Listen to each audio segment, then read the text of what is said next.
song, when it started with a kiss, it goes on and on. Naririnig nyo ba yan sa FM? It started with a kiss and na na na na. Kung nakikinig kayo sa Magic 89.9, yun yung mga minsan pinapatugtog pag Saturday. Nakikinig din ako ng mga FM station. Kala nyo naman, sobra akong backwards, ano. Kilala ko rin yung mga Limp Bizkits, mga Korn, Metallica, Slapsacks. Yan ang mga music ng mga barkada ko sa Las Piñas.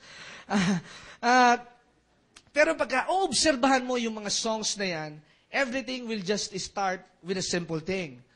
But pagka paulit-ulit mo nang ginagawa, when you feel like it's okay doing this, you will keep on doing that.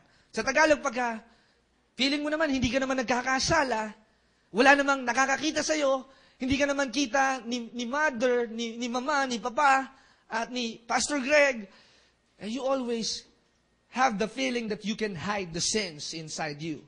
Remember this, nothing could ever be hidden on the sight of God. Lahat ng bagay ay nakikita ng Diyos. Kaya kung ano man po ang mga iniisip ng bawat isa sa atin, tandaan po natin, kayo ay patatawarin ng ating Panginoon. God brings healing and God brings restoration. Ating panindigan na tayo'y anak ng kataas-taasang Diyos at hinugasan ng kanyang banal na dugo kay Kristo Jesus. Sabihin natin sabay-sabay, ako ay pagmamay-ari ng Diyos. Again, ako ay pagmamay-ari ng Diyos. Alright.